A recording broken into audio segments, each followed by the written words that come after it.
Cette jeune fille est l'une de nos grandes championnes françaises. Je vais chercher mon dossard là-bas. Cet après-midi, elle est l'attraction de ce meeting. Là-bas, je crois. À 23 ans, Marie-Amélie Le Fur est déjà 2 fois championne du monde sur 100 et 200 mètres. Et double médaille d'argent aux JO de Pékin. Et aujourd'hui, elle vient tenter de se qualifier pour les Jeux de Londres. Mais il y a un détail qui ne se remarque pas tout de suite.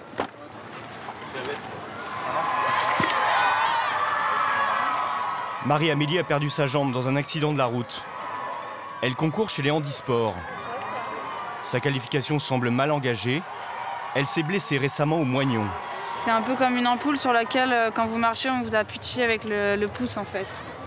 Donc c'est vraiment très douloureux tout le temps et ça tape et c'est vraiment pas agréable, quoi. Pour courir, elle utilise une prothèse en carbone. Dans le jargon sportif, on appelle ça une lame. Marie-Amélie effectue les derniers réglages sous l'œil de son entraîneur. Allez, voilà, c'est beaucoup mieux ça. Allez, allez, allez, allez. Avec sa prothèse, elle court le 100 mètres en 13 secondes et 13 centièmes. C'est seulement 2 secondes et 40 centièmes de plus que l'athlète valide, médaille d'or aux derniers Jeux Olympiques de Londres. Déroule bien ton pied valide et après ta prothèse, elle va suivre. Ok? Un peu plus loin sur la piste, Ouais. un autre athlète français est à l'échauffement.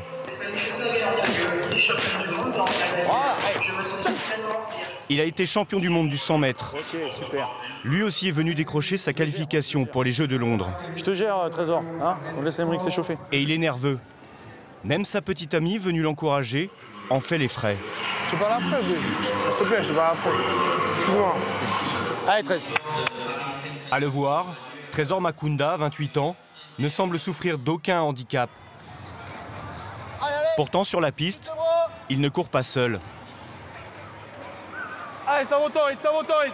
À ses côtés, un autre athlète lui sert de guide. Hop. Car Trésor est aveugle. Au centième près. Avant la course, il ne veut répondre à aucune question.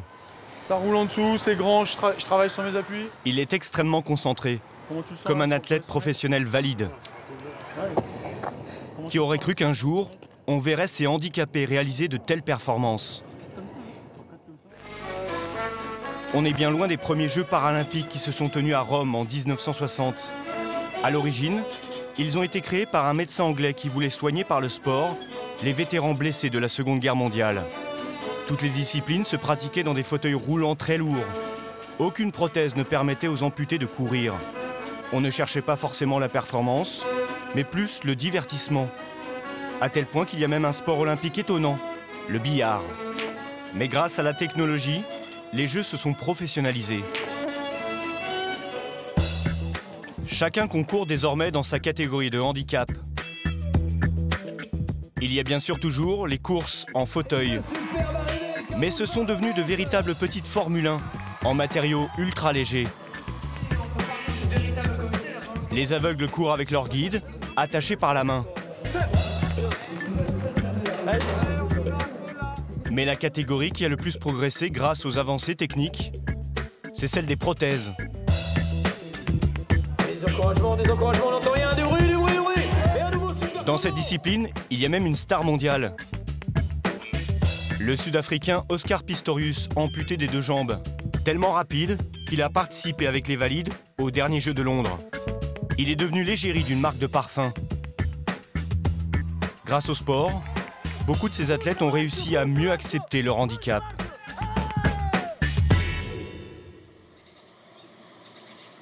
Chez elle, à Blois, Marie-Amélie a appris à vivre avec ses prothèses. Tous les matins, elle enfile une étrange chaussette en caoutchouc, un manchon. C'est une chaussette qui permet en fait à la prothèse de tenir, grâce à cette petite ventouse. Après, je prends la prothèse, je rentre tout simplement dedans, l'air est chassé, et là, la prothèse tient toute seule. Et donc après, si je veux l'enlever, au niveau de l'encoche, en fait, on a un petit bouton qui est caché. Donc j'appuie en fait sur ce bouton, ce qui me permet de faire une entrée d'air et de retirer la prothèse. Ça a été compliqué de s'habituer à ce premier geste? Non, ça me dérange pas parce que la prothèse, je sais que si je la mets pas, je peux pas vivre normalement. Donc non, c'est un geste, c'est pas désagréable. Sauf l'hiver, quand le manchon est très froid, ça réveille dès le matin. Et à chaque fois qu'elle change d'activité, Marie-Amélie change de jambe. Ça, c'est la prothèse pour aller dans l'eau. C'est pas la prothèse de natation, mais c'est la prothèse de bain. Elle résiste bien à l'eau, parce qu'elle est pas faite de mousse, en fait, comme les autres. Après, la prothèse de natation. Donc, elle est différente de l'autre, parce qu'elle a une cheville. Donc là, pour marcher sur le bord du bassin. Et après, pour nager, on déverrouille le pied et ça bouge tout seul. C'est incroyable. Bon, ça va. C'est pas la prothèse, on va dire, la plus technologique. C'est une petite invention qui est quand même sympa. Ça permet de mettre des pales, mais c'est pas mal, ouais. Après, ça, c'est la plus technique, je pense. Donc, c'est la prothèse de ski. Donc, en fait, il y a un amortisseur de vélo, là. Et avec la souplesse, en fait, quand je m'appuie, ça permet d'avoir une flexibilité de la cheville qui, dans les bosses, dans les chocs, ça amortit un petit peu. Tous les 5 ans, la Sécurité sociale prend en charge ces 2 prothèses de vie quotidienne. Les autres, celles de natation, de ski et les lames de course qui coûtent 10 000 € pièce, ce sont ses sponsors qui lui payent. Accepter son handicap quand on est une jeune fille de 23 ans demande un caractère de battante. Marie-Amélie se l'est forgée bien avant de perdre sa jambe. À 6 ans déjà, elle remporte des courses et devient l'une des meilleures de son âge. Mais son rêve, c'est de devenir pompier. Elle intègre même une caserne. Elle y rencontre son petit ami avec qui elle vit toujours. À 15 ans, Marie-Amélie remporte le championnat de France de cross-country chez les pompiers. Cette photo a été prise 3 jours avant le drame qui va bouleverser sa vie. Le 31 mars 2004, elle est sur son scooter quand une voiture la renverse. Les médecins ne parviennent pas à sauver son pied, ils doivent l'amputer. Lorsqu'elle l'apprend, Marie-Amélie, qui souffre le martyre, ne s'effondre pas. Elle pense déjà à recourir. C'était plutôt un soulagement parce que cette douleur allait disparaître. Et avec une prothèse, c'était plus facile de refaire du sport qu'avec la jambe meurtrie que j'avais après l'accident. Elle doit faire une croix sur sa carrière de pompier. Mais grâce à sa prothèse, elle reprend le sport. Dans son combat contre le handicap, elle est soutenue par ses parents et son petit ami qui est resté à ses côtés. 1 an après son amputation, Marie-Amélie brille à nouveau. Elle court avec des valides et termine 2e au championnat de France de cross. Jamais vous la regrettez, cette jambe? Ça sert à rien de regarder le passé, parce que la jambe, elle reviendra pas, ça changera rien si je m'apitoie sur mon sort. Et c'est pour ça que je le vis de façon positive et je préfère aller de l'avant plutôt que de pleurer tout le temps. C'est pas productif, ça sert à rien. Même si il y a des fois où c'est dur, c'est pas toujours aussi simple. C'est pas idyllique, voilà, j'aurais préféré garder mes 2 jambes, mais le fait est qu'il m'en manque un petit bout. C'est la vie, c'est comme ça. À quel moment c'est pas idyllique? Il y a des jours où je broie un peu du noir, que je trouve pas ça joli, que c'est pas esthétique, que je me sens pas bien, que ça me gêne, que ça me prend du temps, que j'ai chaud dedans. Enfin, il y a plein de moments où ça va pas très bien, mais on fait avec. Il y a une prothèse qui lui permet de mieux accepter son handicap. C'est celle qu'elle porte aujourd'hui. Le pied est incliné de telle manière qu'elle peut mettre des chaussures à talons et rester féminine. Marie-Amélie n'a aucun complexe à porter des jupes et exhiber le haut de sa prothèse. J'ai pas pour habitude de le cacher. Ouais, je marche et puis si les gens le voient, ça me gêne pas du tout en fait. Porter une prothèse suppose quelques concessions lors des séances de shopping. Marie-Amélie a dû renoncer à certaines chaussures. Mais par exemple, sur une chaussure comme ça, avec en fait le pied est vachement large, donc je vais déformer la chaussure là et l'abîmer très vite. Après sur des talons fins, en fait, je vais limer le talon tout de suite. Pourquoi ça lime le talon beaucoup plus vite? Parce que la façon de marcher est beaucoup trop forte. En fait, j'appuie beaucoup sur la prothèse. Mais par exemple, sur des chaussures comme ça, ça c'est pratique pour moi. Parce que je ne vais pas l'abîmer, c'est tenu à la cheville, donc ça tiendra bien au pied. Surmonter son handicap et essayer d'avoir une vie comme tout le monde. C'est aussi un combat quotidien pour Trésor Makunda, l'athlète malvoyant.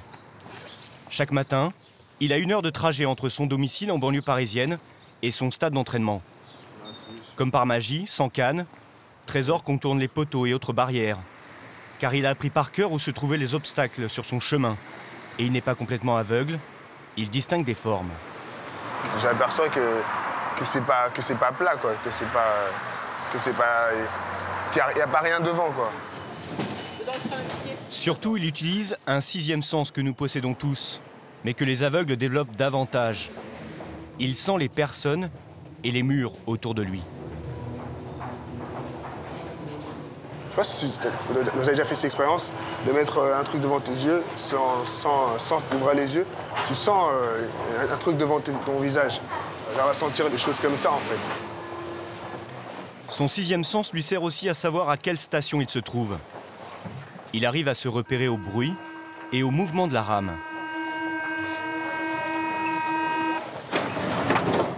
Là, par exemple, Place d'Italie, je la reconnais parce qu'en fait, le métro, en fait, il roule pas de la même façon que les précédentes stations. Mais vous sentez pas, par exemple, comment le train se déplace, tout ça, les différentes nuances, on va dire, au droit, de gauche du train, aux montées du train, c'est descend, c'est monte. Voilà, en fait, c'est des petits repères que tu mets en place pour pas compter les stations, parce que des fois, tu comptes des stations, tu te perds. Hein. Trésor parvient à se déplacer seul. Mais lorsqu'il court, il doit compter sur un guide. Prêt? Hop! Car son sixième sens a des limites. Allez, allez, sans ce coude! À cette vitesse, il est incapable de suivre seul son couloir. Hop! J'ai cherché à pousser, tu vois. Ouais. Et en poussant, bah... Depuis 7 ans, son guide, c'est Edgar. Edgar court un peu plus vite que Trésor. Cette petite seconde d'avance lui laisse le temps de transmettre des indications pour éviter la faute. Non pas par la parole, mais grâce à un petit objet. Il ne peut pas mordre la ligne. S'il mord la ligne, il est éliminé. Et donc, du coup, en fait, par ce lien et par cette corde, donc, eh ben, j'arrive à lui transmettre des informations comme quoi il faut revenir sur moi, ou bien il faut plus épouser la courbe, en fait. Donc, voilà. Donc, c'est quoi? C'est pas des grands gestes, c'est des tout petits... Ouais, non, ce sont des petits gestes voilà, très rapides, furtifs, de manière aussi à ne pas le perturber dans son organisation de course, en fait. Edgar, il faut que, juste avant, quand je dis le prêt, là, il faut que tu commences à lui donner la courbe en tombant un peu sur lui pour que vous soyez bien dans l'axe. Pour guider Trésor, Edgar a dû faire une croix sur sa carrière d'athlète. C'était lourd au début et je voulais même arrêter dès la première année, en fait. Donc, et en fait, au fur et à mesure, bon, bah, on continue à s'entraîner, on apprend à se connaître aussi. Et donc, bah, au fur et à mesure, bah, les ambitions personnelles s'effacent, quoi. Mais c'est pas évident, c'est pas évident. Aujourd'hui, les deux hommes sont comme des frères. Edgar se permet même de le taquiner avec son handicap. Une abeille! Mais non, c'était pas une abeille. C'était une mouche. Une mouche un peu grosse et piquante, mais une mouche quand même. Ah, c'était une abeille. Hein? C'était une abeille. Pour préparer les Jeux, Edgar a mis entre parenthèses son métier d'informaticien. Depuis 3 mois, il ne vit plus que du chômage. Trésor lui a convaincu 2 sponsors, Optique 2000 et la Française des Jeux, de le soutenir. Pendant 2 ans, il lui verse 3 000 € par mois. Allez, le bras au milieu, le bras au milieu! Avec cet argent, il paye les vacations de son entraîneur. Allez, ça s'incline encore! Et les déplacements d'Edgar lors des compétitions. Toi, t'es là. Je veux que tu sois là. Je veux que tu sois en appui sur ta jambe intérieure. En plus, s'ils remportent une médaille d'or au jeu, ils toucheront 50 000 € chacun, autant que les valides. Ce serait une belle revanche pour Trésor. Car sa vie avait plutôt mal commencé. Orphelin, il est recueilli à l'âge de 6 ans par sa tante, qui l'élève comme son fils. C'est toi là à côté. C'est maman là? Ouais. C'est toi à côté. Donc ça, c'est quelques photos que j'ai trouvées. Trésor, il est là. Quand il arrive chez elle, Trésor souffre d'une cataracte, une maladie bénigne, qui a été mal soignée. Petit à petit, sa vue se dégrade. Le moment où je me suis rendu compte, c'est vraiment quand j'étais avec les copains où on conduisait des vélos, je me cognais, tout ça. Je pense que là, vraiment, j'ai pris conscience qu'il y avait un problème, que je n'étais pas comme les autres. C'est chaud. Sa mère adoptive va alors tout faire pour qu'il vive presque normalement. Trésor intègre une école pour malvoyants, mais en parallèle, il apprend à ne dépendre de personne. Sa tante le laisse aller seul où il veut. Ma mère m'a jamais dit « Ah, je vais t'accompagner là ». Ma mère, quand je dis « Maman, je sors », elle me dit « Bah écoute, bah sors ». Des fois, je l'appelais, je dis « Maman, je suis perdu ». Elle me dit « Bah tu te débrouilles, t'as su aller là-bas, tu sauras revenir ». Genre, voilà, tous ces trucs-là, il y a beaucoup de parents. Moi, quand je suis dans les écoles spécialisées, là, Je voyais plein d'enfants, mais c'était complètement perdu. Ils étaient perdus. Ils n'avaient aucune autonomie parce que je pense que leurs parents, ils les couvaient à 100%, alors que moi, elles nous laissaient faire nos erreurs et après, quand on tombait, c'était nous, hein, fallait qu'on se relève. Il est beau. Aujourd'hui, Trésor parvient à être relativement autonome. Oui, il est beau, il est costaud, je dirais. La technologie lui a aussi permis d'améliorer son quotidien.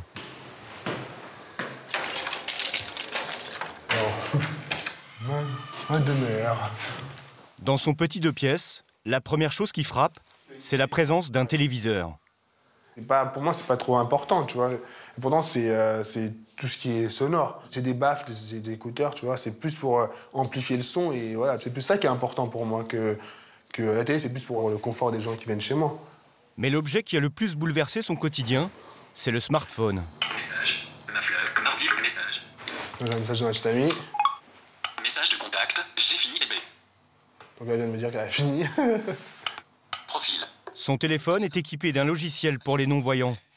Une voix le guide et lit ses messages. Il peut aussi répondre sans regarder son clavier. T, espace, M, espace, B, J, J, E, espace. Donc tu as écrit quoi? J'ai dit OK, je te fais signe quand j'ai fini. Je peux communiquer avec tout le monde. Char-bouton, bouton. La voix lui lit même les journaux sur Internet. Là, je vais lire mes actualités footballistiques, tu vois. LRPS, Jessie Soko en garde à vue. Par exemple, voilà, Sissoko en garde à vue, ça m'intéresse, donc je clique dessus, parce que ça parle du PSG. Le milieu du Paris CG a été placé en garde à vue mardi à Paris durant quelques heures pour défaut de permis de conduire et pour avoir insulté des policiers. Vous êtes des keufs, policiers, de merde, vous allez entendre parler de moi. Ça révolutionne ma vie. C'est qu'en fait, notre vie, on passe notre temps à l'aménager. Toi, tu l'as intégré, ça ne te pèse pas? Non, du tout. Je pense que j'ai pas à me plaindre. Je pense qu'il y a beaucoup de gens qui ont les yeux, tout ça, qui vivent peut-être plus mal que moi, tu vois. Alors qu'aujourd'hui, voilà, moi, j'ai quasiment tout. Hein. Voilà, je réalise mon rêve de faire de l'athlétisme au haut niveau. Il y a beaucoup plus de gens qui rêvent leur vie qui vivent leur rêve, quoi. Alors que moi, c'est ce que je suis en train de vivre actuellement. Donc, je pense que j'ai pas à me plaindre. Et pour vivre son rêve, il doit se qualifier pour les Jeux paralympiques de Londres. Comme Marie-Amélie. Ce 16 mai dernier à la Courneuve, près de Paris, elle court le 200 mètres et elle n'a pas le droit à l'erreur. D'autant plus que son sponsor, EDF, compte sur ses bons résultats. Il lui verse 2 000 € par mois pour qu'elle puisse s'entraîner à plein temps. Son entraîneur s'est positionné à mi-course.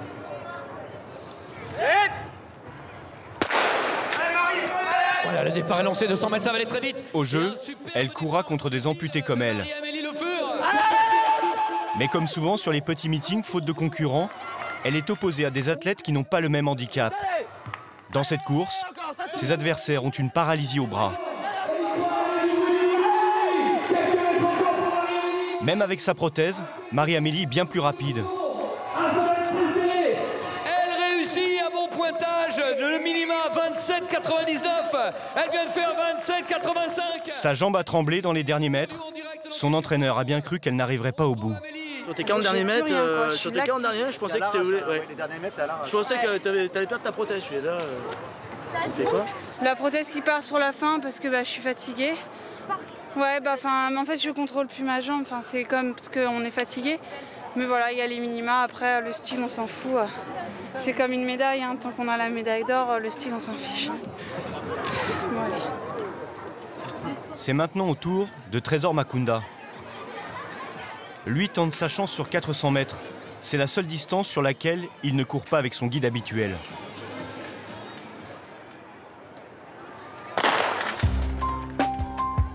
La course ne va pas se dérouler comme prévu. Le duo finit pourtant premier.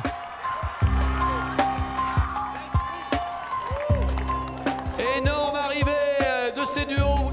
Trésor et son guide ont tout donné. Ça fait combien là? Je sais pas. Ils n'ont pas encore leur chrono, mais le couperet va tomber quelques minutes plus tard.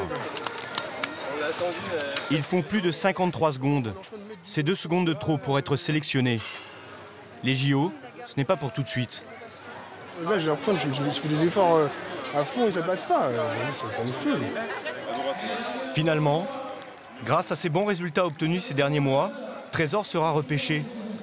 Il participera bien aux Jeux paralympiques de Londres.